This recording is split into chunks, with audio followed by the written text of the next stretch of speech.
Point media times news channel देख रहे आप सभी दर्शकों का बहुत बहुत स्वागत है। मैं हूं रमनदीप कौर। इस वक्त की बड़ी खबर आ रही है प्रयागराज से। क्या है पूरा मामला, देखने के लिए बने रहिए हमारे साथ। क्या आपको मालूम है कि दूसरे दिन नवरात्र के माँ ब्रह्मचारिणी की पूजा होती है?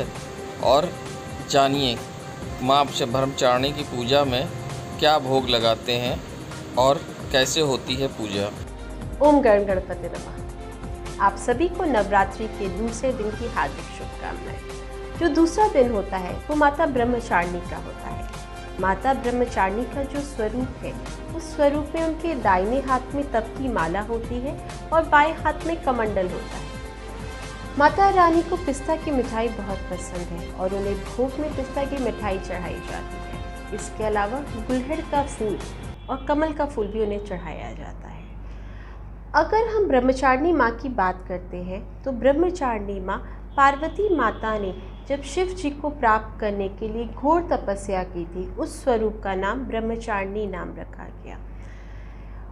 उन्होंने शिव जी को प्राप्त करने के लिए घोर तपस्या की, लेकिन उन्होंने जो हमें संदेश दिया या उनके इस स्वरूप की पूजा या उनका दर्शन करने से जो हमें ज्ञान प्राप्त होता है वो यही होता है कि ज़िंदगी में तप का कितना महत्व है।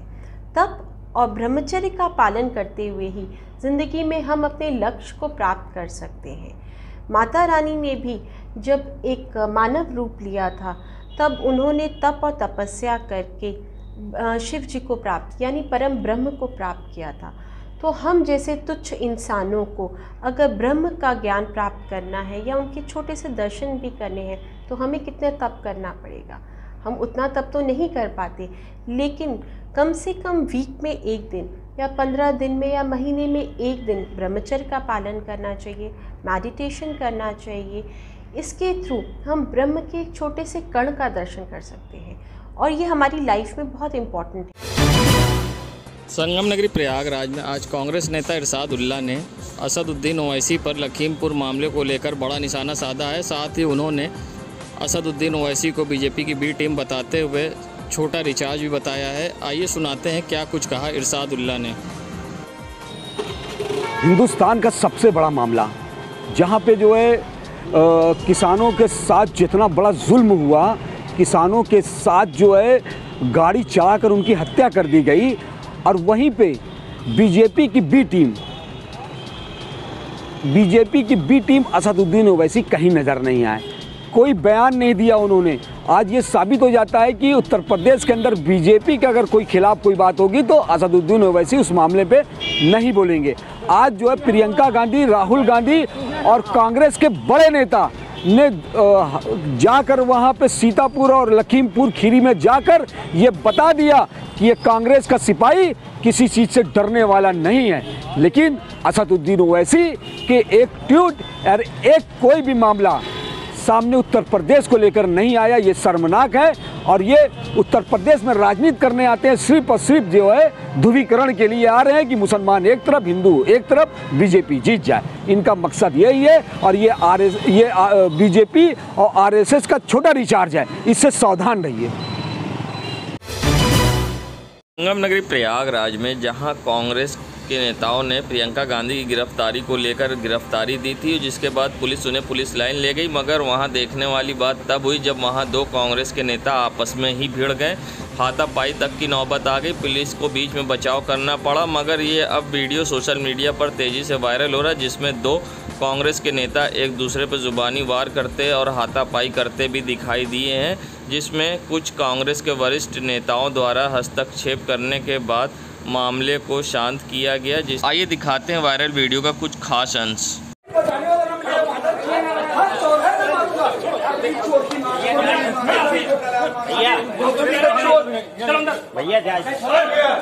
उनकी नेतागिरी उनकी अंदर घुसल दूंगा भी 2 मिनट में अंदर, और चौराहे पे मारूंगा, कोई बचाने वाला ना मिलेगा। इस बात का ध्यान रखो, हम लोग घर में नहीं है। इस बात का ध्यान रखिए, हम लोग घर में नहीं है। अबे देखो अंदर जाओ यार। संगम नगरी प्रयागराज की करेली पुलिस को मिली बड़ी कामयाबी, जहां करेली पुलिस ने एक नफर वांछित अभियुक्त को किया गिरफ्तार। बता दें, प्रयागराज एसएसपी सर्वश्रेष्ठ त्रिपाठी द्वारा अपराधियों के खिलाफ चलाए जा रहे अभियान में एसपी सिटी दिनेश कुमार सिंह व सीओ फर्स्ट के निर्देशन पर करेली थाना प्रभारी व उप निरीक्षक राज बहादुर यादव ने मुखबिर की सूचना पर मोहम्मद वसी को किया गिरफ्तार। मोहम्मद वसी दहेज प्रथा के मामले में था वांछित। अब पुलिस इसके खिलाफ विधिक कार्रवाई कर भेज रही है जेल। संगम नगरी प्रयागराज की करेली पुलिस को मिली बड़ी कामयाबी, जहां बता दें आपको कि 2 बालिकाओं की गुमशुदा होने की सूचना मौखिक तौर से जुड़वा बहनों की करेली पुलिस को मिली, जिसके बाद एसएसपी प्रयागराज व एसपी सिटी प्रयागराज व सीओ फर्स्ट के निर्देशन पर करेली थाना प्रभारी ने तत्काल समय न गवाते हुए दोनों जुड़वा बहनों को अशोक नगर थाना क्षेत्र के कैंट से बरामद किया।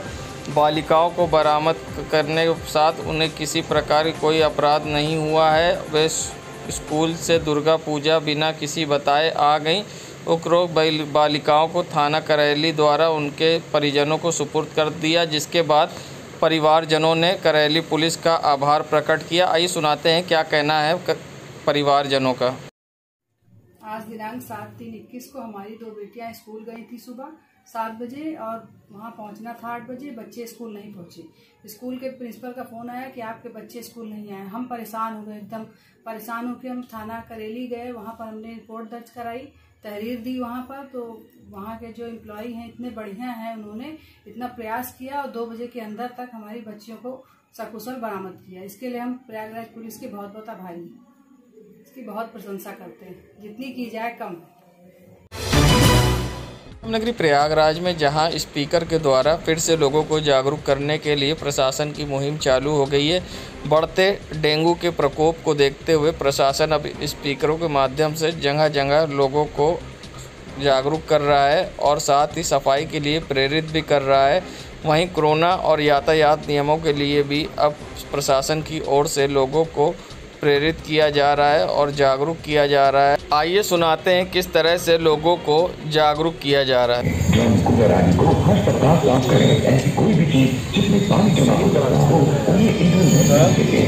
और प्यारे बचाव ठीक रखता है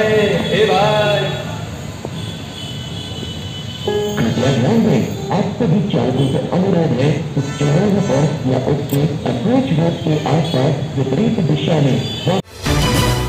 संगम नगरी प्रयागराज में जहां इलाहाबाद उच्च न्यायालय के द्वारा एक जनहित याचिका पर फैसला सुनाते हुए कंपनी बाग के अंदर से अतिक्रमण हटाने के लिए आदेश दिया गया था, जिसके बाद जिला प्रशासन द्वारा कंपनी बाग के अंदर मस्जिद, मज़ार, मंदिर, आश्रम, स्टेडियम समेत म्यूजियम तक को नोटिस जारी कर अतिक्रमण हटाने के आदेश दिए थे, जिसके बाद पालन न होने पर आज पीडीए की कार्रवाई करने के लिए जेसीबी लेकर कंपनी बाग पहुंची, जहां मस्जिद द्वारा पहले से ही चिन्हित चीज़ों को हटा दिया गया था।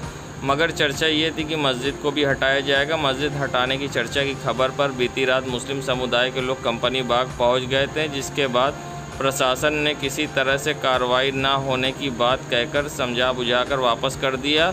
मगर आज प्रशासन द्वारा कंपनी बाग से अतिक्रमण हटाने की कार्रवाई को लेकर पूरे कंपनी बाग को खाली करा दिया गया, जिसके बाद मस्जिद के इंतज़ामिया कमेटी के वकील वहां पहुंचे और उनका कहना था कि हमारे पास सारे कागजात हैं और हाई कोर्ट के आदेश के अनुसार जिन्हें चीज़ों को वैसे ही हटा दिया गया है जिस पर उन्होंने चिन्हित किया था, और उनका कहना था कि प्रशासन कार्रवाई करे, हाई कोर्ट के आदेश की पालन करे, मगर जो हाई कोर्ट का आदेश है उतना ही कार्य करे प्रशासन।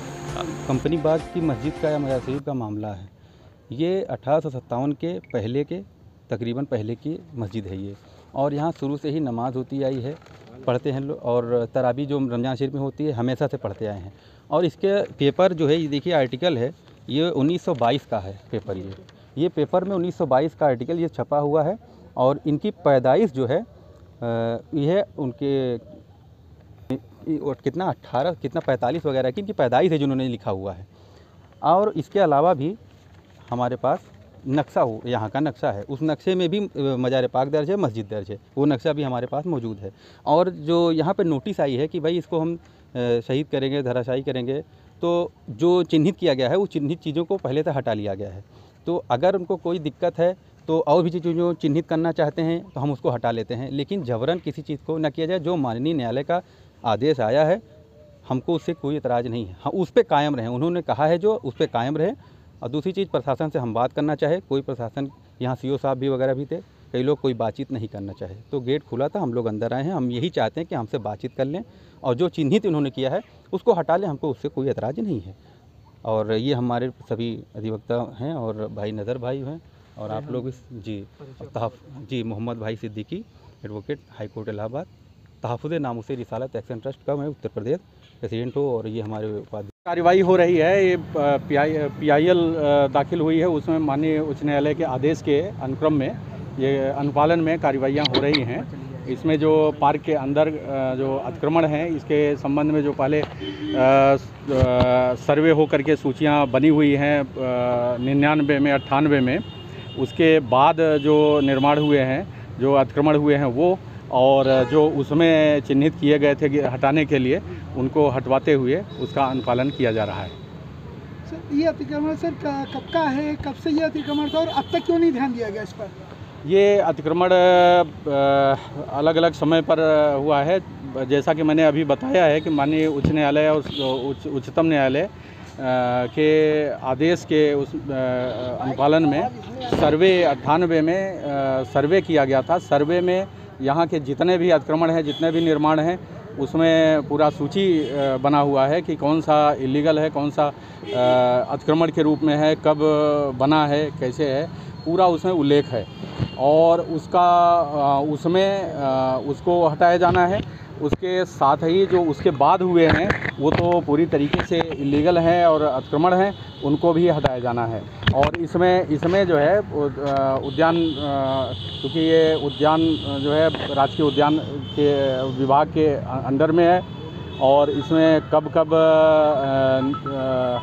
निर्माण या अतिक्रमण हुए हैं वो उसकी सूची जो है पहले से बनी हुई है और जो अतिक्रमण किए गए हैं उसका चिन्हांकन करते हुए मुझे प्राधिकरण को प्राप्त हुआ है और प्राधिकरण द्वारा खुद उस पर जो है नियमानुसार कार्रवाई करते हुए प्रशासन और पुलिस के पूरा सहयोग से पूरा टीम वर्क करते हुए माननीय उच्च न्यायालय के या उच्चतम न्यायालय के आदेशों का अनुपालन किया जा रहा है। सर कितनी जगह तोड़ी? संगम नगरी प्रयागराज में जहां कोरोना कोविड गाइडलाइन का पालन करने की लोगों से कहा जा रहा है, मगर आप देख सकते हैं खुद यहां पर लोग बिना मास्क के दिखाई दे रहे हैं। वहीं PDA के जोनल अधिकारी आलोक पांडे भी इस मौके पर बिना मास्क के दिखाई दिए हैं। आप देख सकते हैं उनके पीछे भी जो पुलिसकर्मी हैं, एक आध को छोड़कर सब बिना मास्क के दिखाई दे रहे हैं। ये नज़ारा है कंपनी बाग के गेट का, जहाँ PDA के अधिकारी अतिक्रमण हटाने पहुँचे थे और खुद बिना मास्क के थे।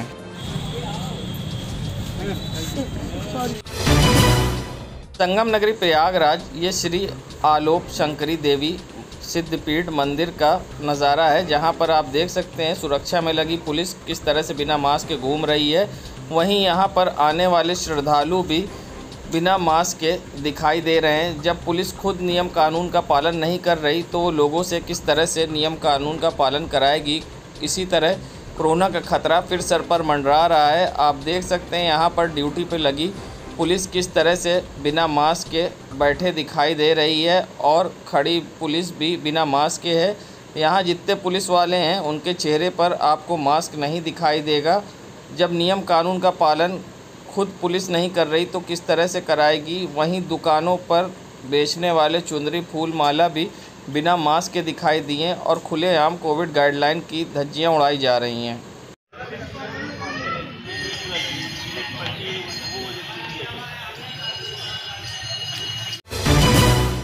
संगम नगरी प्रयागराज के नज़ारा है मुट्ठीगंज आर कन्या इंटर कॉलेज के पास का, जहां आप देख सकते हैं किस तरह से दिन के उजाले में स्ट्रीट लाइट लोगों को रोशनी दिखाती है और रात होने पर अंधकार छा जाता है। मगर ये नज़ारा है मुट्ठीगंज क्षेत्र का, जहां दिन के उजाले में स्ट्रीट लाइट जल रही है, मगर जिम्मेदारों को इसकी परवाह नहीं है, जिससे लाखों की बिजली होती है बर्बाद, मगर जिम्मेदारों को नहीं है खबर। आप देख सकते हैं दिन के उजाले में स्ट्रीट लाइटें दिखा रही हैं लोगों को रोशनी। देश दुनिया की खबरों के लिए world media times news channel को सब्सक्राइब करें।